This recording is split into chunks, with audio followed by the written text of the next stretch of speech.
The only time it's allowed to run in school. My God, nobody's involved.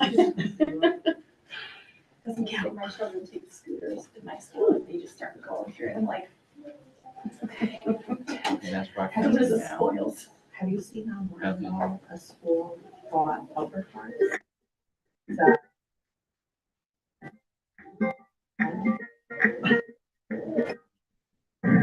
What is collaborative learning?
Great. So we'll start with collaborative learning in the library. So one of our initiatives each year is the Hour of Code, so coding. We actually start in grades K1 and 2. So we use a program called BotLogic, and it's used to move robot through different levels, and the kids work together. And we kind of have like a little coding competition with all of the students.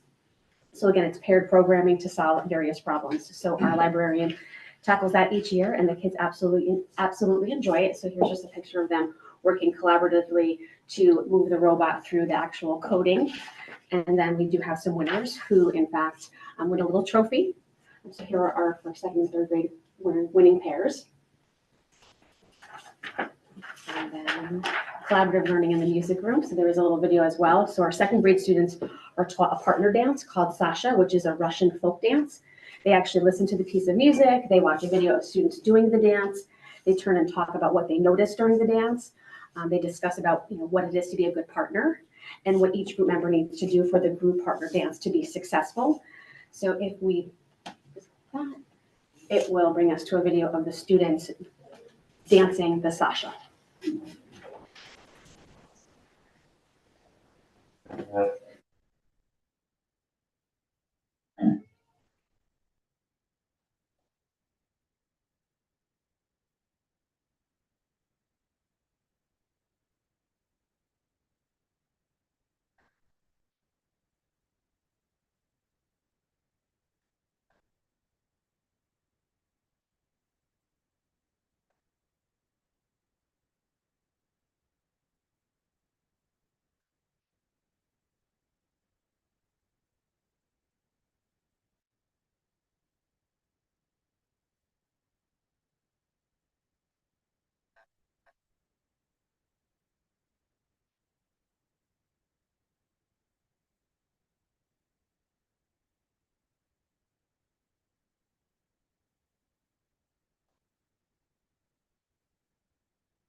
next one is collaboration in the art room. So our students discussed their approach to creating a 3D paper project, which was a sculpture. They worked in pairs to observe and to investigate strategies in solving the problem and creating this sculpture. So they also took their partner's perspective into consideration as they worked together. And there are some examples of some of the projects and students working together to create the 3D sculpture piece.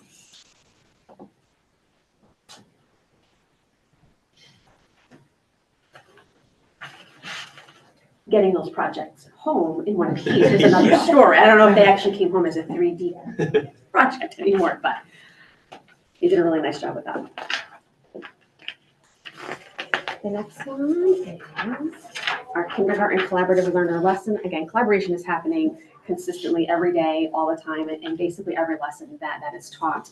One of the activities in one of our math lessons is a group math learning game called Shake and Spill. So it involves groups of two. We give each group of students 2 color counters, both red and yellow crayons or counters. We give each student a recording sheet, and the teacher will say, we're going to learn a new way to play Shake and Spill. One partner will choose counters, we'll shake them and spill them, and we'll draw a picture to show the red and the yellow counters. They'll work together with their partner to figure out how to fill an expression to show how many red and yellow counters after they do their shake and spill. So again, taking turns, shaking and spilling the counters, letting one person go before the other person. That's a whole, that's a whole collaborative piece in itself. And there's some pictures and photos of kids working together. And then when asked students how they worked collaboratively with a buddy and how it helped them, some of their comments were, we counted the chips together, we wrote the number sentences together, we could count over, so rechecking what we counted in case we made a mistake, we recounted, we counted over, and people can help you with the answers and stuff. Love the stuff part, or the make a mess. Our first grade collaborative learner was a science lesson about animal structure and survival and why do birds have beaks. Students actually investigated why birds have beaks, and students talked about the relationship between the shape of different bird beaks and the food that each bird eats. So each bird beak was a little bit different, and based upon the shape of the bird beak, what kind of food do you think that particular bird might be eating? So really doing an investigative piece, and obviously talking and working together to determine which beak is best for that food and why. So there was collaboration between the students. And then finally, there was a Valentine's Day. So back in February, some of our second grade classes, they did a Valentine's Day Heart Tower STEM challenge where they were given cups and they were given cardboard pieces and a picture of the structure and were simply challenged to recreate it. It was not an easy task because obviously the whole structure is based on one cup at the bottom. And again, you really had to collaborate because obviously if one child did something, the whole thing would collapse. And as you can see, they did a really, really nice job of working together and building that structure. And obviously incorporating Valentine's Day. I didn't get a picture in here, but also just recently during St. Patrick's Day, a lot of the children they made and they worked together with families, had parents come in some of the classrooms, they actually created leprechaun traps. So again, working together collaboratively, what kind of trap do we want to make? So again, trying to build that fun into that collaboration piece is huge for our little ones. So they had a great time with that. I know it wasn't students up here, but we got a little glimpse into collaborative learning. Like I said, it happens on a daily basis, and the teachers and staff at Quaker really, really go over and beyond to make sure that kids are working collaboratively each day. Thank you.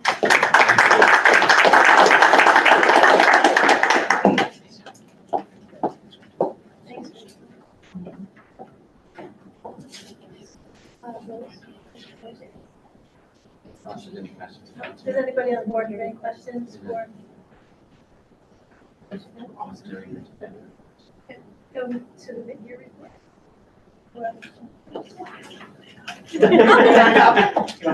So as usual, the reports are provided to you in Word docs. Both principals are going to go over just a quick set of highlights and then answer any questions you might have. I'm going to try to go quick. So just one of the first updates was to monitor attendance. We continue to monitor attendance each month. We have our attendance team that meets monthly to review all of our student absences. Again, student vacations really do seem to be the highlight of student absences. That definitely seems to be the biggest indicator, unfortunately, of absences is just vacations that are taking place.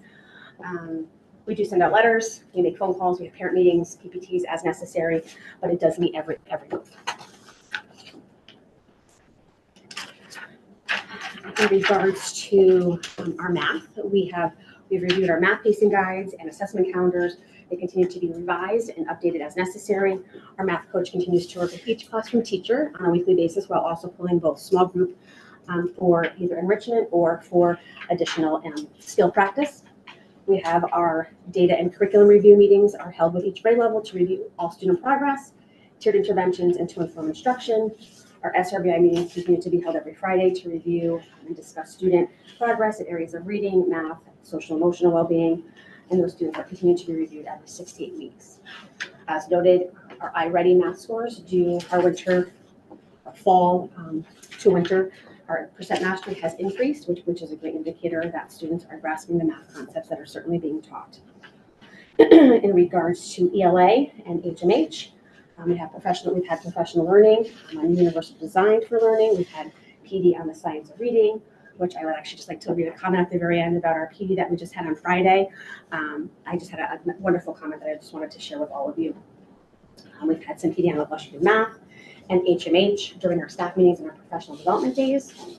Teachers have worked currently with our HMH coach to learn strategies for shared reading and prioritizing standards and skills when planning. We are in the process of planning another day with our HMH coach that's going to focus on writing. And as you know, we continued our rollout on the HMH reading and writing curriculum. So that's definitely a continuation. And it's going very well. And I do want to just praise the teachers and the staff for really embracing the new program and really working extremely hard in implementing and rolling out the program this year. As you know, it is a new program and it's not an easy task, and they are really doing a phenomenal job with that. As you can see, our HMH benchmark assessments, again, winter mastery definitely has increased since the fall. So we are moving in a positive direction in regards to that. DIBELS is also part of our ELA assessments. Teachers did receive DIBELS coach. A DIBELS coach came in and did some training with our staff. Our reading specialists and early intervention tutors have used that assessment in the past, last year and the years prior, so they were also a wealth of knowledge in assisting our teachers with rolling that out as well. Literacy Hub provided the PD day half the PD day on Friday, and the feedback that we received was just very overwhelmingly positive. They actually loved Literacy Hub and loved that program for the instruction that was given to them. All new K-2 teachers, we had several. We had 3, I believe, in 2nd grade. The district provided them with attending Wilson's Foundation. So that's our phonics program that has been implemented for several years. With new teachers coming on board, we want to make sure that we're providing them with the necessary PD. So they were sent to the Wilson's Foundation training at the beginning of the school year. The DIBELS information is also provided to you. Again, moving in the right direction in regards to that. Again, this is a new administration of DIBELS. This is the first time teachers are giving it to the students themselves at the beginning of the year. As I had mentioned, our reading specialists and the tutors who they had more training, gave it to them at the beginning of the year, and then our teachers were expected to give it to them in the middle of the year. They did a really nice job with that as well. I know I'm moving fast. If you have any questions, feel free to let me know.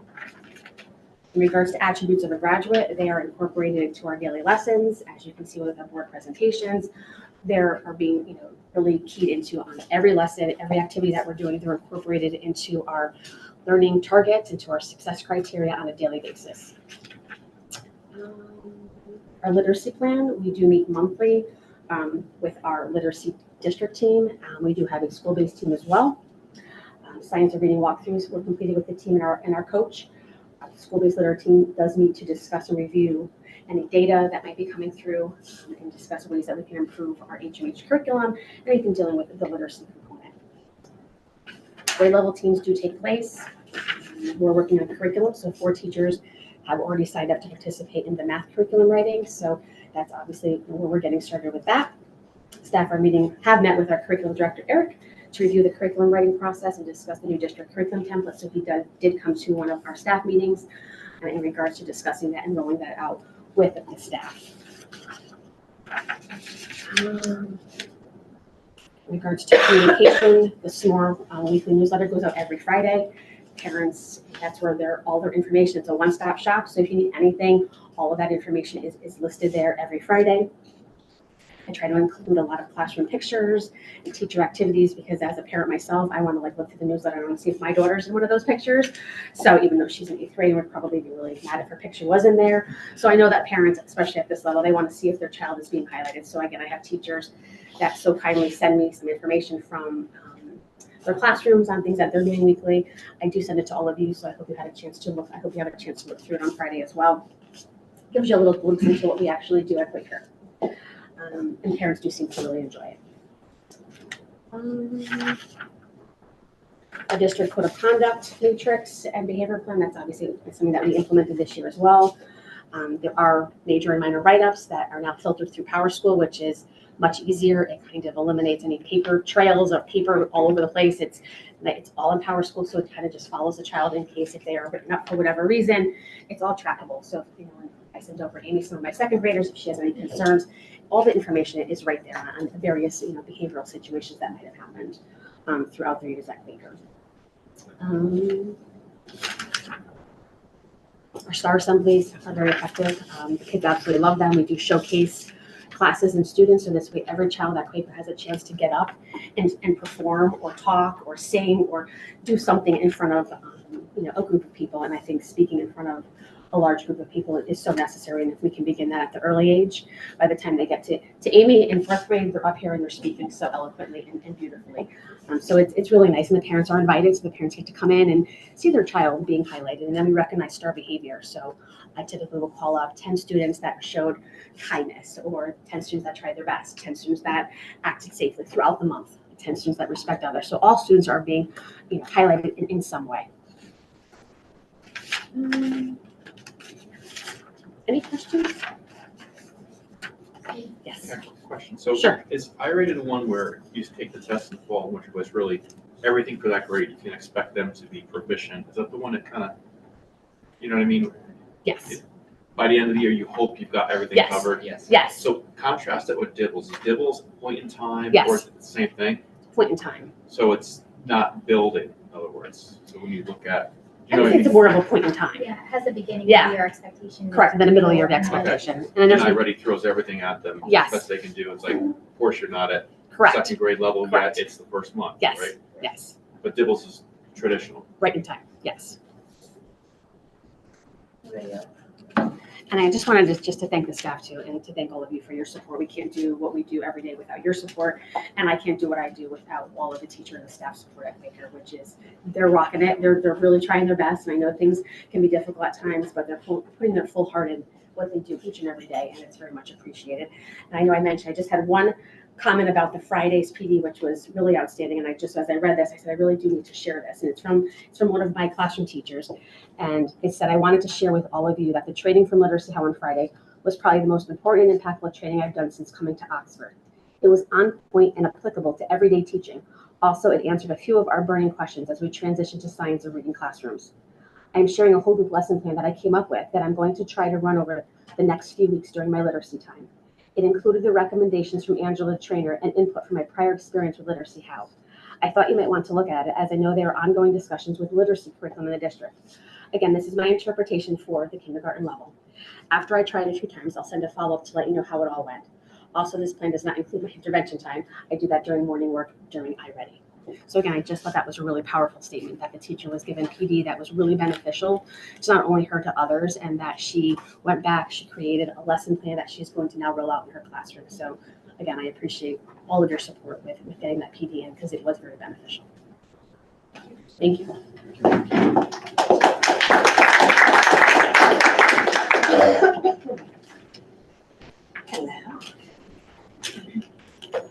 Many of the same points that Rachel just discussed are also in my middle of the year update. So I thought I would just highlight a few. We are pleased with our score trends right now. Dibbles is looking better than it did in year one. We're still ironing out implementation pieces. As Rachel mentioned, this is the first time classroom teachers gave the assessment.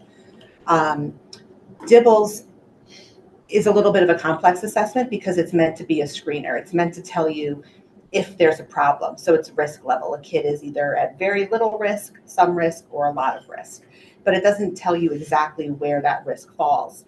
So in addition to teachers starting to give the assessment themselves and having the initial training from the DIBELS presenter, Dr. Pogonowski and myself were able to take some time and do a half-day PD with teachers on what are the next steps after you look at that DIBELS data.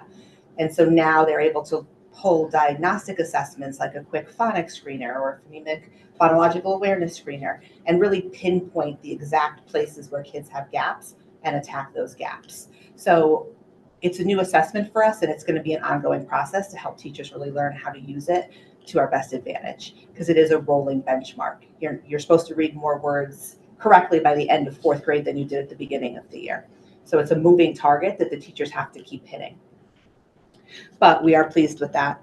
HMH, again, pleased with those scores, and they're very similar to what we saw growth-wise with iReady. How they will compare to Smarter Balance scores is to be determined. We don't have that comparison piece yet. But we also had training with an HMH trainer who was able to come in and really help teachers target their instructional time, because they were finding there was so much in this program. Lessons were taking too long. They're falling behind in the scope and sequence. So that training was able to help them say, okay, you need to prioritize. This is how we're going to prioritize, and give them a little bit of professional freedom to use those approved materials. So teachers are finally kind of starting to find their rhythm with that program. So that's moving along. We have not forgotten about math, though most of our PD has been around science of reading this year and that new curriculum. We are encouraging teachers through EdCamp last week, as well as we're going to do a little more work in April with the concept of building thinking classrooms. It's not a curriculum. It doesn't change anything that we're teaching, but it changes the way we're teaching. And it really lines up well with attributes of a graduate, because the strategies you use are really about putting a problem in front of kids and letting them wrestle with it, letting them grapple with it, and really have to struggle a little bit in a productive manner. They have to work collaboratively. There's no more kind of sitting in the back of the classroom and hoping the teacher doesn't call on me. You're up, you're moving, you're seeing each other's work. The teacher's seeing your work is visible, so teachers know exactly kind of where you are. So it's a big push in mathematics right now, but it's actually instructional strategies that could apply to any subject that you teach. So we're starting to roll a little bit of that out with teachers, and kind of try and get them to think about ways that they can move kids and teach kids in their classroom outside of just the traditional, you're in your seat, now you're in a small group, you're back in your seat, now you're in a small group. And just to finish off with kind of the academic and the professional development piece, Literacy How was here Friday. It was an excellent professional development. Our 3rd grade teachers here had Angela come back yesterday. She spent a full day with them, really digging into what are you struggling with in 3rd grade right now? What are the actual practice activities that you could start doing with kids the next day that support all of this research? And yes, research has been around for 30 years, but unfortunately it was kind of pushed aside and it wasn't taught to our teachers. So now they have to relearn it or learn it for the first time. So that was day 1 of coaching. She actually comes back tomorrow, and the structure of the day is those teachers will have subs in their rooms. We have planned, each teacher will be modeling and practicing a new instructional strategy that they've learned, with the team watching and with Angela providing feedback. And it's a safe environment. We're all going to make mistakes. They have me modeling a lesson too, which I love doing. But it's the feedback from the 3rd grade team has been, we didn't know how to teach phonics because it was never part of what we had to do before. And this is what we so desperately need. And that's what they needed. They needed a couple of full days of just being immersed in it so that they could learn and feel confident enough to really do these strategies with kids. So I'm super excited about that work. And I think that it'll just continue to grow and really make a big difference for our students. A lot of our students learn to read just fine, but there's a good part of the percentage that really, really need that extra evidence-based explicit instruction, and it's good for all. So now we hope to get it to all. The other pieces I just wanted to touch on briefly, with it being my first year here, 2 big things for me really were, 1, communication with the community, and you also get my newsletters. I try and incorporate attributes of the graduate, our Hawks attributes, along with what student council has going on, community service, along with other timely topics. We had a couple incidents of some very unsafe internet behaviors, so I try and incorporate that into the newsletter and give them some videos and resources. If we're seeing attendance start to slip, I try and throw that in there. Of all the things that go into the newsletter, the one that I get the most feedback on from parents is the staff spotlight. They love seeing a new staff member each week, and they're like, oh, that's that person. I never saw their face. And I didn't think that that would be the biggest takeaway from the newsletter, but for a lot of parents it is. But I think it's really important that they feel like when they walk in the building, they know who we are. So I think it was a good first step for this year to really help bring the community together.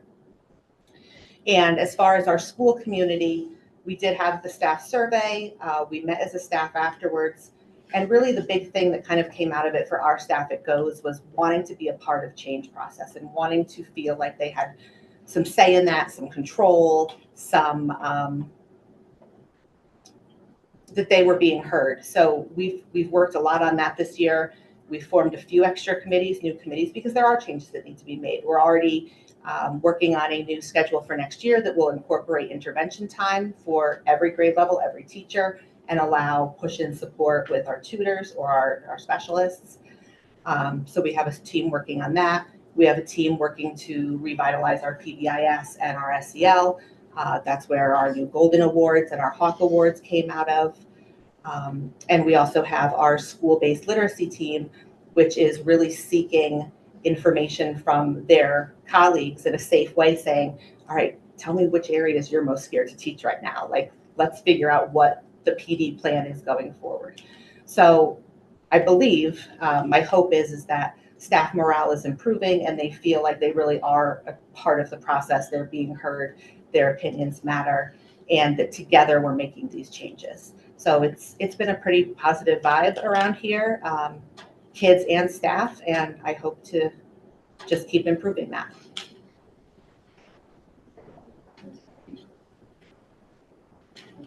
Thank you, guys. Thank you. Acceptance of Booster Club gift Bureau for OHS. So you'll see in the agenda, I gave you a memo. The Booster Club has asked the board to accept a donation of a mural from the Bells Foundation, which would hang in the lobby of the high school, by where the auditorium is, by where the gym is located. I do have Lisa here tonight. If there are any questions about it, but I am recommending that the board accept this gift for Board of Ed policy, so they can get to work on getting this up for the high school. Any questions? Or somebody want to make a motion? Motion to approve the Booster Club mural donation for Ben Spells. Is there, do the amount, 43? I would put them on. 4,500. Second. Discussion? All in favor? Aye. Opposed? Abstained? Motion carries. Thank you very much. Thank you. Send flyers tomorrow to have out the newsletters, and we already have received $1,000 donation from Once Upon a Child. The only one South here, her mother owns Once Upon a Child. Lily found out just last week that actually she had wanted to do this as her capstone, but when she found out about the fundraising aspect of it, it kind of wasn't going to happen, so she worked on something else. So when I had found out that this was something, she had reached out, and so she's going to be helping out as well. But we are ready to start getting out there tomorrow and also get it out, get kids involved and get the community involved. And we're looking into getting this done. I just remembered, if this is approved, that they can do the break on June 17th. So we'll, and Sue and I were talking the other night, looking at the wall and saying, this is where it's going to go, and we want to do an unveiling right before school starts and invite the community to come and to see it. So we're looking forward to it. I mean, it's the murals. I don't know if any of you have ever been to any other schools and have seen the murals. They're beautiful. They're absolutely beautiful, and Lily is excited to see this before she goes off to college. Special tiles? Yes, so I reached out to the 4 schools to send me their logo, because you can have also custom tiles put in. So to incorporate with, so the reason we're doing the giving tree, not the kindness tree, excuse me. So we look at it is that our kids are starting off at Quaker Farms as little munchkins. And by the time they graduate high school, they have sprouted to be young adults. So I think the tree is just a perfect vision of whatever you're looking at our kids, but we can't be done without the schools. So to incorporate the schools and these kids to, so the fundraising aspect is just like buy a brick, but the kids will be able to help make a tile. And Lily is experienced in that. She's also, she's helped out at Ben's Bells. So the kids will be able to help. So their work will be on this mural. So along with our school's mascots. So I'm super excited about it. I hope the community gets excited about it too. And it's the thing we always just be kind. I think we need a lot of that just in the world in general. I'm excited. I hope everybody's excited too. So Lily's going to hear from a lot of you. Thank you. Thank you so much. Thank you. Thank you. So You know the doors to the auditorium, and then there's that brick wall right there. Yeah. I'm gonna put it right there. for the name, where the plaque is, that one? No, that one's on the far side. There's nothing on this wall. Okay. It's right where the ticket booth is. Okay. That wall right there. It's 8 feet tall and 7 feet wide, so it's gonna look beautiful. I don't know if you guys know. Excited. Thank you for bringing it forward. We appreciate Thank you guys very much. Okay, next item is revision of the approved operating budget 24-25. So I'm going to invite Howard up to address the changes. Post budget presentation to the Board of Finance, we received updated numbers related to our medical insurance, revisions to our pension plan.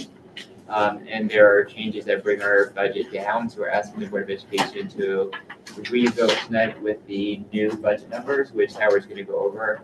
And then we'll do a transmittal memo to the Board of Finance to let them know what the new budget number is going to be.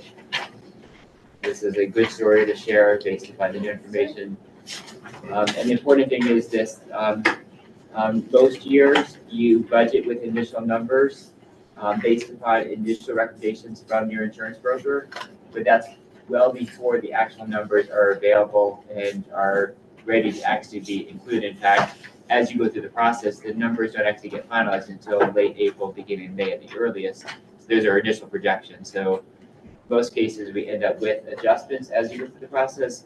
This year's adjustments were significant. So the pages I gave you, they actually replace the pages in the binder that you have. Those are really the only pages that change. The very first page is the key one. So basically what I did there is I created an iterate, how we went through the iterations. First, we came to you with a 5.65% budget. It was then changed based on recommendations and other changes to 5.77%, which is all those changes were in the green. And then in the yellow, we went from 5.77 down to the 5.45 that you approved. Again, those changes are in the yellow. And now we're going from 5.45 to 4.12. And basically, those are the changes that are in the red. And the four changes are the biggest one being the medical insurance reduction, as Dr. Miller just discussed. Basically, what went on there is basically when you start the process so early in the year, we start in November, December timeframe. The insurance companies don't have the data to be able to provide accurate numbers.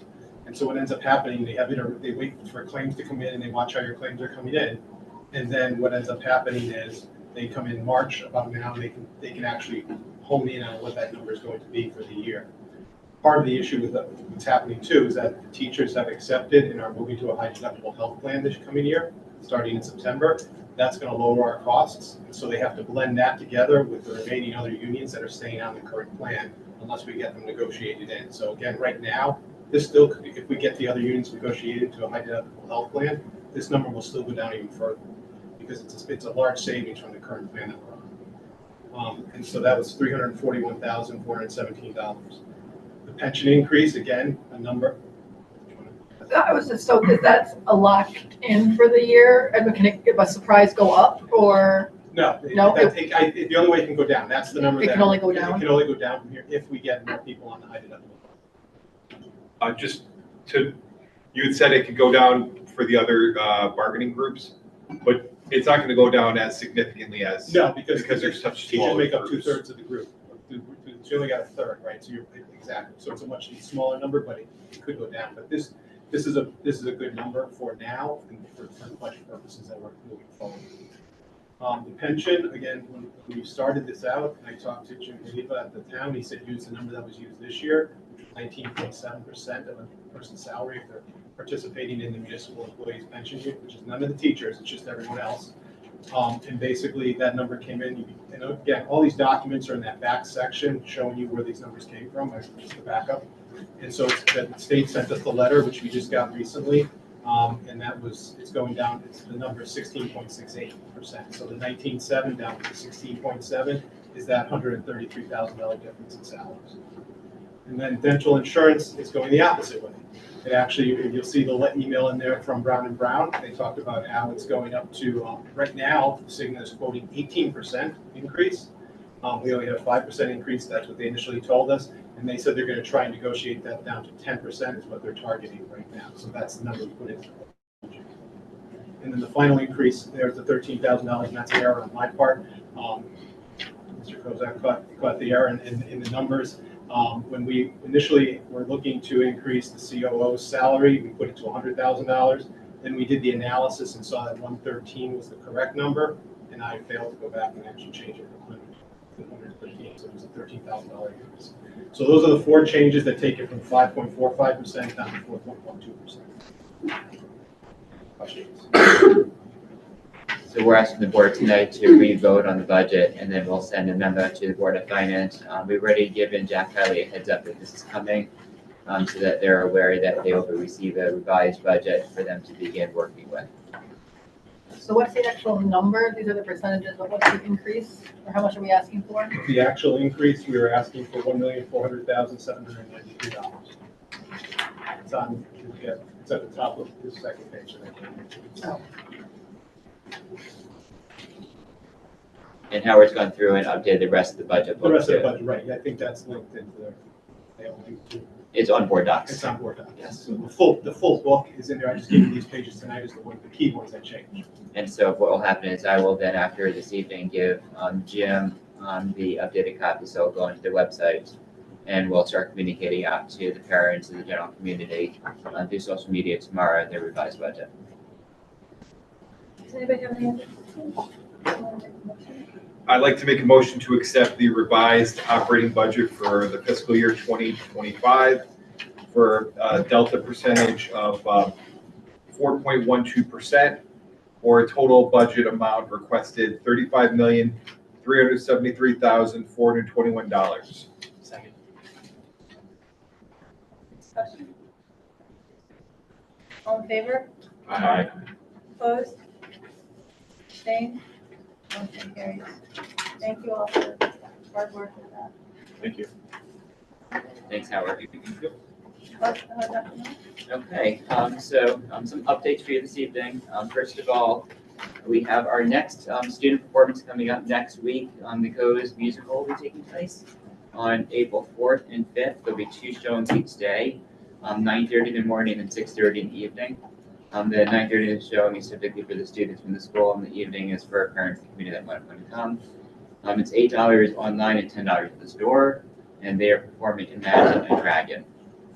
And then the following week, April 8th and 9th, I believe, is the art show. Is that correct, Pam? Yes. Yeah. Yes, as long as the Eclipse does it.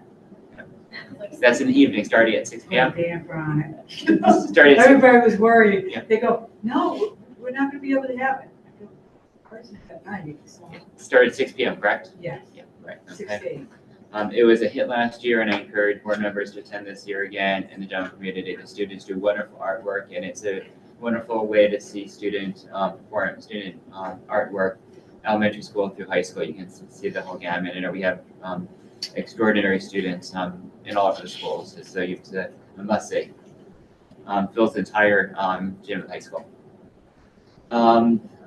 The HVAC project in this building is going remarkably well. It's going so fast you can actually start seeing evidence. If you take a look up right here in the middle of the room here, is the new units that are going into a lot of the rooms. You can see here, and we've got it behind you, and then there are cartridges inside of hallways. You can actually see physical evidence that the work is taking place. Don't tell. You heard reference to the PD Day last week. Kudos to Eric for facilitating and our PDEC, which is our Professional Development Evaluation Committee, for putting together. For several years, our teachers have wanted to do an ed camp, and basically, if you think of an ed camp, if you've heard of or part of it, think of a conference where teachers have put their name in a pot and said, "I'd like to present about this. I'm passionate about teaching mathematics. I'm passionate about using a product called Kahoot, or I'm passionate about using this piece of software, in Pam's case, teaching CPR." And teachers see a grid, and they self-select the sessions that they want to go to. In some sessions, they were 3/4 of the morning. Other sessions, they were 45 minutes a block. And some of the sessions are open-ended, allow teachers just to get together and talk about the curriculum. So it was really teacher-generated in terms of the content that they wanted to present. And it was teacher choice in terms of what they wanted to attend, what they wanted to do. In the afternoon, it was focused on vertical alignment at the high school level, where in the secondary, middle school and high school, they work together in departments. And elementary school primarily focused on literacy. And then we had psychologists that had a guest presenter that we brought other districts together to learn as a big cohort together. That will be another follow-up session. So it was a wonderful PD day. Just to remind the general community that we have 2 full PD days during the course of the school year. It's contractual that we provide to our teachers, and the fact that we provide teacher choice, and that so many teachers volunteer their time to put these sessions together. I want to thank over 27 teachers took the time to present to their colleagues. So it was a wonderful day on Friday. I'm going to turn it over to Megan for a moment to talk about some of the supports that we're providing. There's been a lot of conversation in the community of how we're providing additional supports to students and staff that having behavioral challenges in their classrooms. We've been putting stuff into place. I'm going to turn it over to you for a moment. Sure. So we just actually recently put up 2 postings for paraprofessional positions. We do have a growing need in our preschool program primarily. We are seeing a lot of new referrals, both from the preschool programs in the community as well as birth to 3 referrals. So that's actually increasing quite a bit. It's, again, I say this a lot, but it isn't unique to Oxford, but we do need to put more supports in place for them. We are seeing a growing need in special education. We have hit over 300 students in special education, so we are working, with our resources to provide those supports. And then we also have another paraprofessional position that would most likely, at this point in time, go to Quaker Farms, due to the fact that we did have a student move in recently that needs a level of support, and then some additional supports that we need to put in place for some of our newer students. We also have Connecticut Behavioral Health provides our behavior technicians. We do have some shifting in kind of student needs, so we are going to shift one to where the need is, and then we're actually onboarding another one, and with the hopes of getting one more that would actually help support teachers and paraprofessionals in implementing those behavior intervention plans. So really being in the classroom, showing them what the plan looks like, how to implement it with fidelity, and then provide those kind of fading support so that the paraprofessionals and teachers are doing that with the fidelity checks afterwards. So putting a lot of that in place. And I know we talked about in one of the curriculum committee meetings next year is bringing in some trauma supports for students that would be provided by our clinicians to provide that extra level of support for the students that it would be a screener process, and parent, would be a participant in that, but supporting that so that we can address some of those needs that are coming in. Any questions?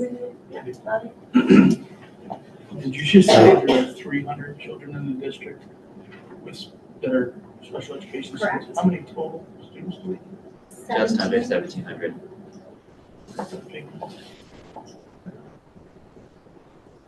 We're seeing an increase in special ed. Again, it's not something that's not happening all over as well, but we are seeing an increase in there as well as 504 plans for support. Forgive my ignorance because I openly admit I don't know a whole lot about what's going on because I'm new. What's the range? What are we looking at? Is it emotional and then learning disabilities and other things? What's the gamut here of where it runs? I would say all of the above. So we're seeing, an increase in learning disabilities. We are, across the board, reading, math, writing, looking at specifically, we are seeing an increase in need for mental health supports. We have done some psychiatric evals to help students get some really good things in place so that make sure we're meeting all of their needs in terms of interventions and things like that. So it really does run the gamut of different, we have students with visual impairments. So I want to say there's an increase in one area or the other, but we are. So it could be physical, it could be emotional, it could be learning disabilities, it could be Correct. all of that. Yeah, there's 9 disability categories that would qualify you under special education services. Would you say that is this COVID related and being, some of it, not all of it? I understand it can be being not having contact as they were younger kids. And would you say that it's more of a elementary, like a Quaker Farms in a GOES type of thing, or is it? I would say across the board from all of our schools, we're seeing an increase, and even some identifications later in high school, which that tends to be a little bit more of the mental health piece as students, are developmentally older. However, I would say it is a product of COVID. I don't think we're out of that yet. I think there is some from just what environments look like during COVID and afterwards, some with lack of instruction just because they weren't face-to-face. But we've done a really good job at remediating that with our intervention, but I would say that's not out of the question of COVID being an impact. Thank you. Mm-hmm.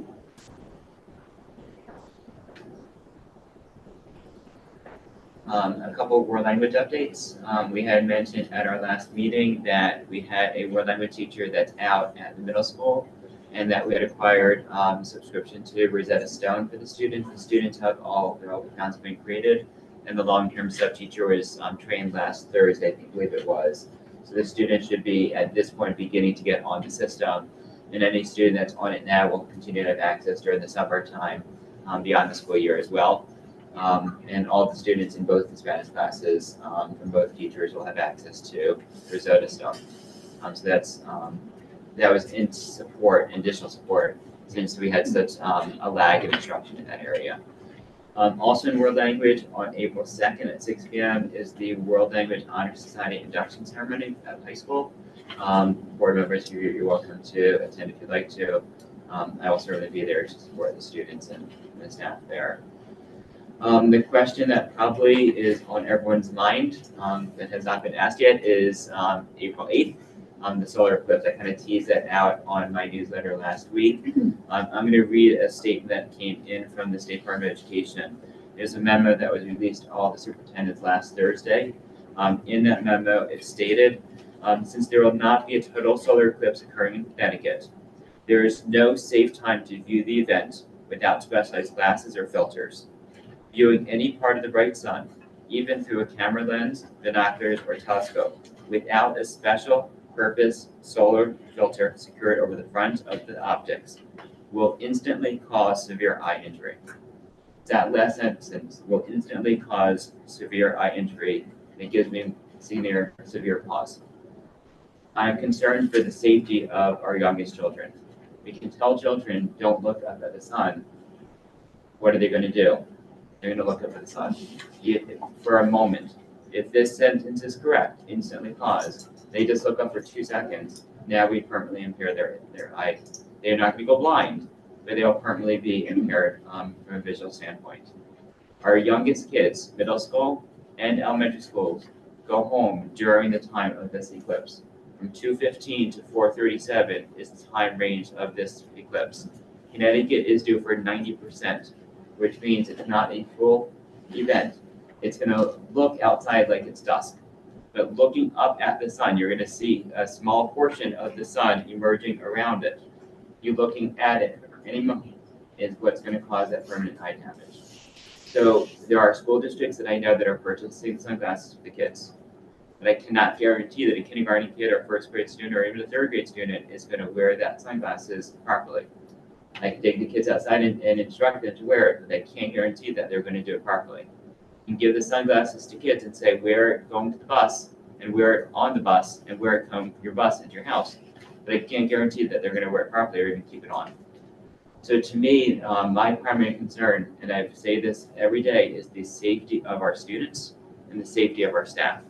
And if I can have students that could have permanent eye damage, knowing that they could go home during this period of time, I have severe concerns with allowing that to happen. Now, when I'm talking to other superintendents, there's not a single other school district that I know today that's doing early dismissal. I don't understand why, based upon this information from the state of Connecticut. I already have canceled after-school activities for the afternoon. There's no practices, there's no games that afternoon.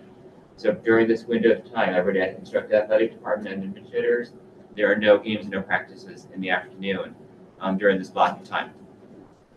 I'm 99.9% positive that come tomorrow, I'll have a letter that will go out to staff and to the parents that we're going to have an early dismissal that day. I know this causes significant impact to some parents that might not have childcare.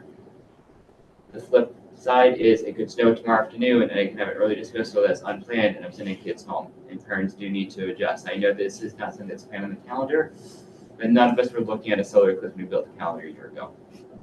And we didn't get this memo until last Thursday. So I'm sorry for any parents that will be inconvenienced by this, but safety is our top priority. And when I have a piece of information from the State Department of Education that lists this detail on there, I have to give it significant authority, and I have to weigh that considerably for the best interest of our students. On the flip side, there are families that would like to view this rare event with their children, and there are staff members that would like to view this with family members.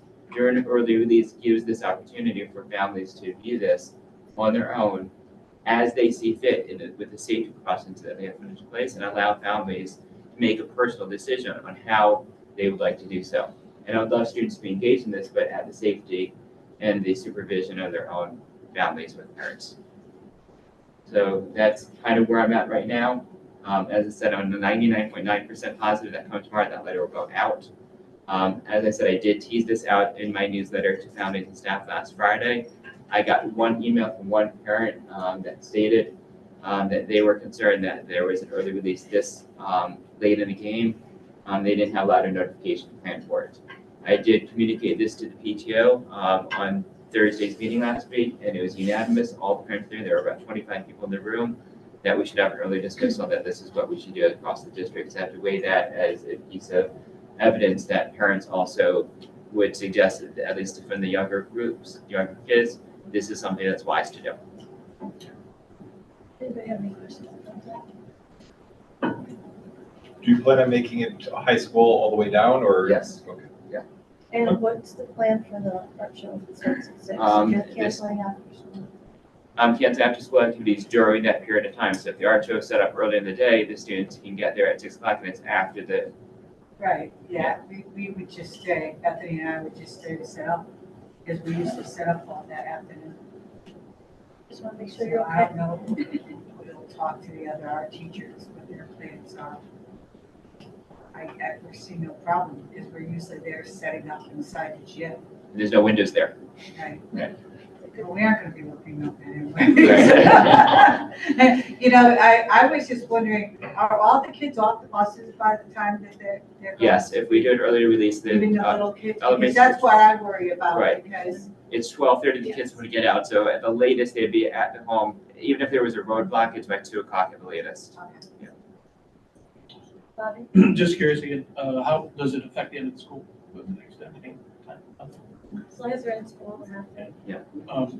And maybe we could, during audience of citizens, if people want to address it. Yeah. I can address it. Is this including your staff going home too? Was that? Staff going home too? Yes. Everybody rolled out. Anything else on here? No, just my final thank you to the board. I know I keep saying this to you, but in deep gratitude for the time commitment you make as board members, and hope you felt appreciated this month and the small acts of recognition that we provided to you this month. So thank you again. Thank you. Thank you for the posting. It was really Super a surprise. Thank you for that. Guess that's yours and yours, I think. Yeah, just a bit. Plus sentimental. Audience of citizens. Do you have anything they want to say? On the screen? Okay, my report. I would just like to thank the board. We had a great training session prior to coming into this meeting. with our board attorneys on the roles of board members, and I thank everyone for coming. And I think that it helped us some of our questions and some of the things that we wanted to get answers to. So I appreciate that. I appreciate the meal that Chef made for us. It looked wonderful, and I know everybody enjoyed it. Chocolate cake looked really good.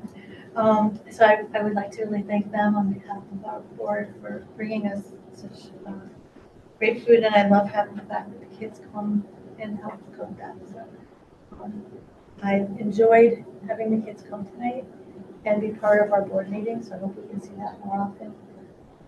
And we will be back before the board of finance before we know it. So I just encourage people to come and hear the discussions that are had. I will tell you one of the issues that was brought up last night was our director of security. So we need to be sure that we're clear as to what that position is. It's not taking the place of a police officer or taking the SROs are not responsible for taking orders from civilians. It's not the means of this position. So I hope that when we do go back to the Board of Finance that we can clarify that, because that seemed to be a big concern last night. Can I add to that for a moment? Absolutely. So for the general community, if there are questions asked or there's an emergency that takes place, we follow a national model, which is very common in most school districts, that if an incident takes place that involves any form of law enforcement on site, they take command of the site. So I would relinquish control, the principal would relinquish control, the director of security would relinquish control to the police officer on site. It's also possible that the FBI could be on site. They would take control over the local law enforcement. But the fact of the matter is the professionals in that field that's on site take control from all of our school staff. That would also be the case with that director of security that would be here. Oh, and Sue and I actually got to watch the Domino event.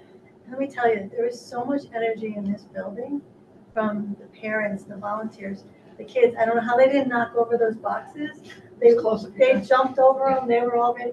But it was just so great to see our community come together and watch the kids in the hallway and the parents and the grandparents, and it was wonderful. And I really appreciate that community service event.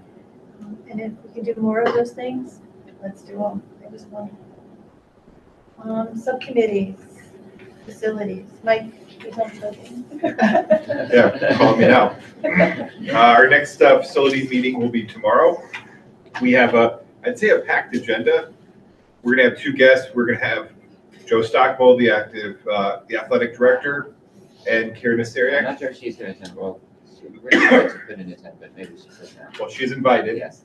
And the goal is to have more regular updates about facilities for the people using our fields. We're going to be discussing possibly pool pack, security topics. It's a jam-packed event, as well as hearing about all the maintenance issues going on in our district. So. And a piece of that, just a general public information, that we did put an RFP out for the pool pack, and the hope is to present it to the Board of Selectmen within the next month, get it on their agenda so that they can approve it and then give it to the Board of Finance for funding. Can I just ask a process question? Yes. Does that RFP need to be just out to the Board of Selectmen, or does it need to have like, people responding to it? We would get responses from companies, and then we'd go to the Board of Selectmen with our recommendation for who would like them to award the bid to. So we wouldn't be able to do it for the April 3rd Selectmen meeting. It'd have to be the one after that. Probably, yeah.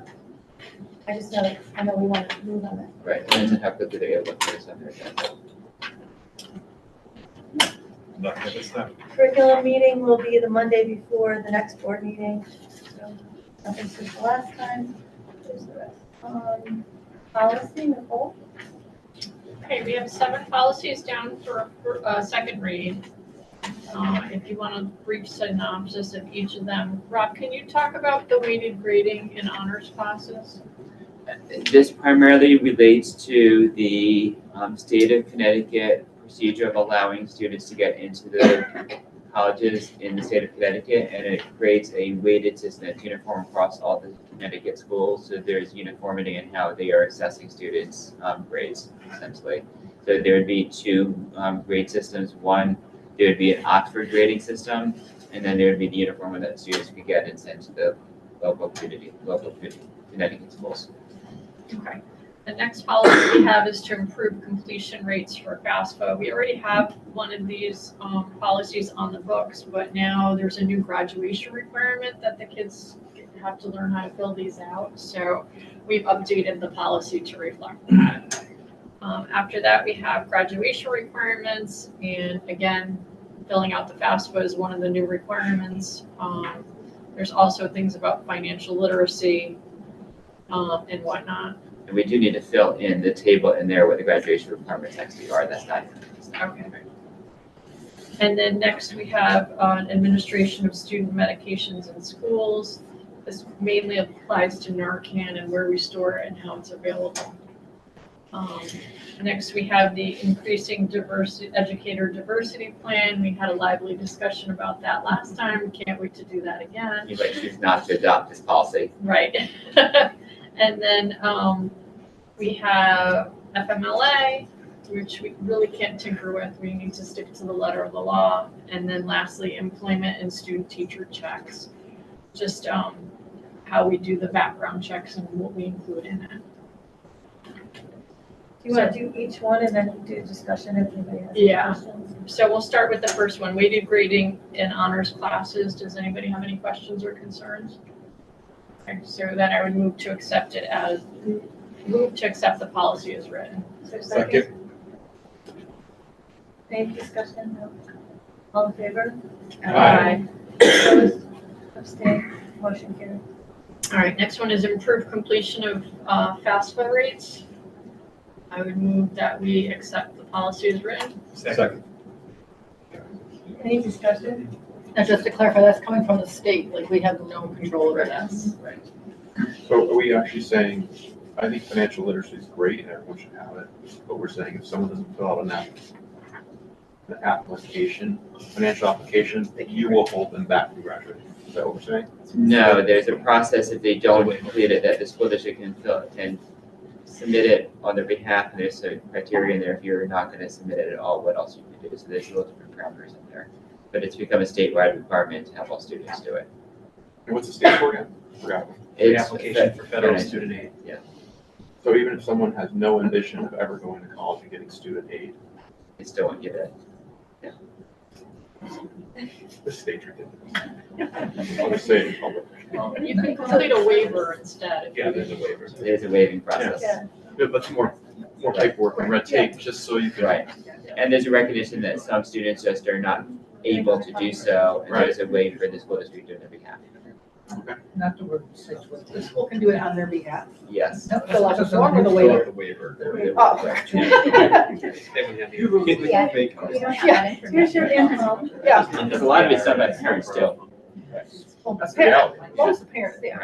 I don't know any kids who fill it out. They really can't. They don't know all the information. Exactly. So it's not so much an education, it states out, it's just, are they pressing on the educational aspect of it, or are they really pressing on the information of their parents' income?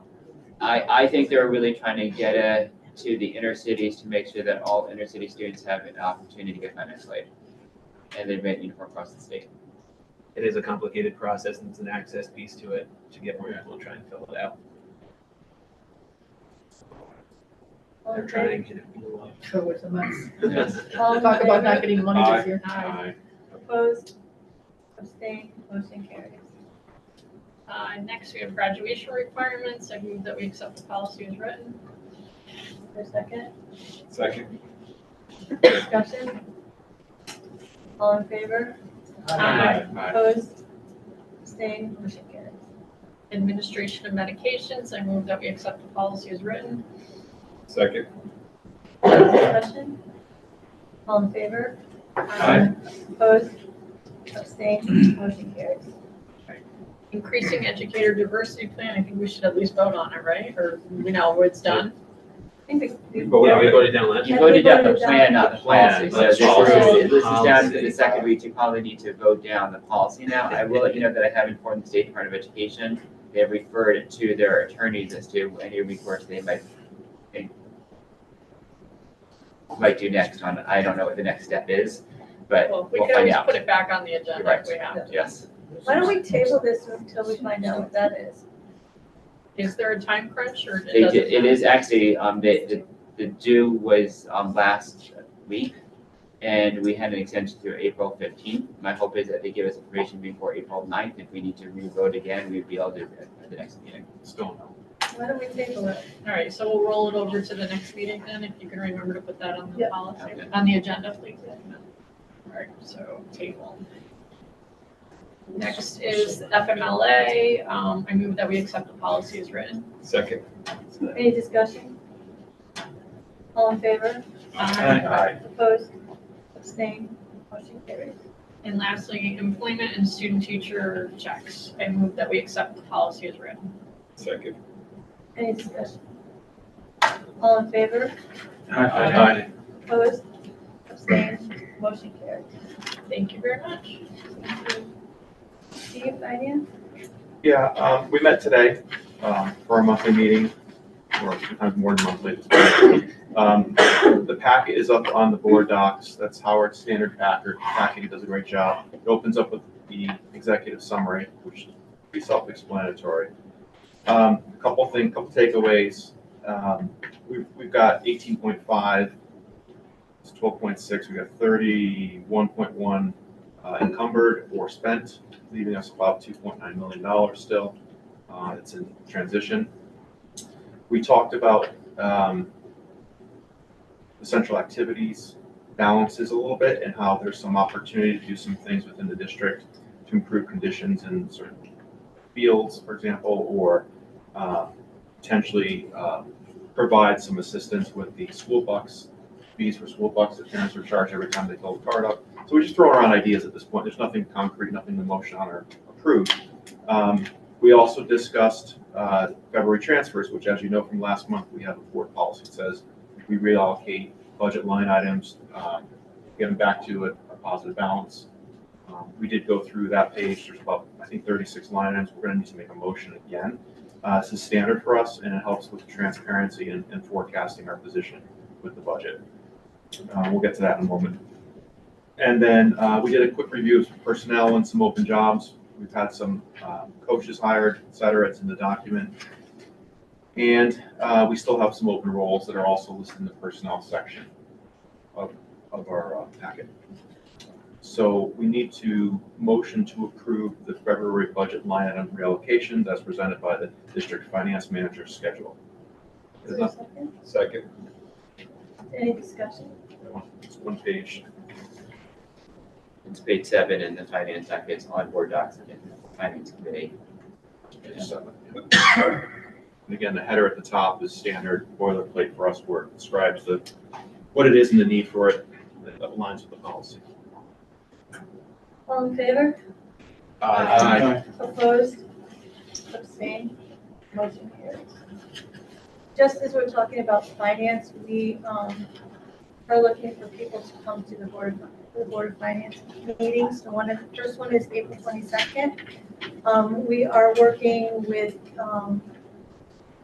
the high school and the PTO to arrange for babysitting at Quaker Farms in the cafeteria.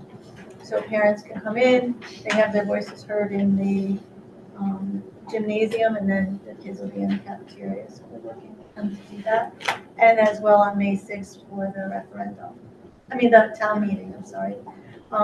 Remember, the town meeting is the one area where people can come to stand up and take money out of our budget. So just encourage as many people as possible to attend and tag team on. They also can remove capital projects Yes. that get presented. Which happened last year. Liaison reports, we had PTO meeting last week. There was a bunch of field trips that were approved for middle school and for Great Oak And Their dance or something, Deb? it's being done by the middle school. Oh. It's not being run by PTO.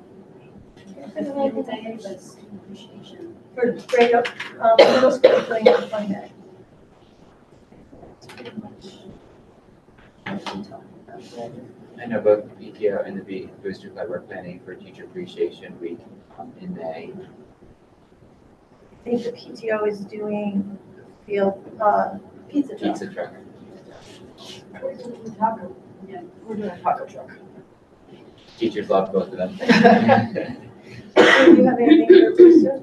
No, bingo was a huge success. We had almost 100 people there. They liked we did it at the Riverside Fire Department and they liked the venue. We're starting now to get ready for senior planning for the lock-in and all of the senior events. So we'll be having a meeting in a couple weeks and invite the senior parents to come and start volunteering to help with that. We did the mural, it's already been passed, so that's good. Anything like that? Meetings on April 10th. Our next meeting, April 10th. April 10th, and the senior planning meeting will be on April 10th at 6. I think that's it. Anybody have anything else you want to talk about? Bobby? Whoever's doing the Instagram posts about the budget, Yes, excellent job. thank you.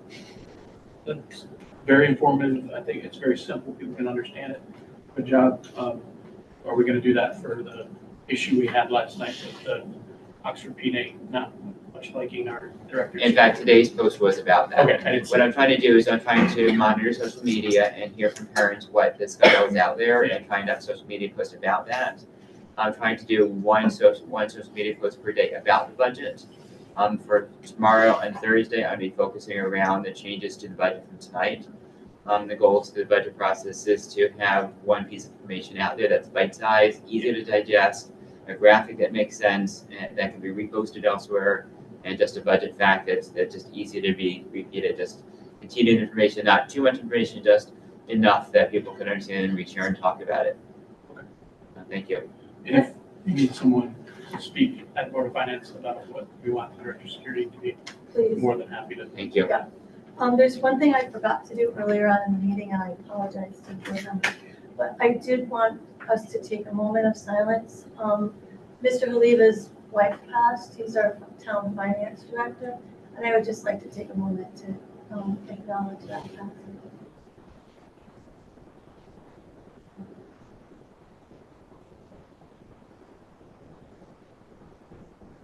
Thank you for that.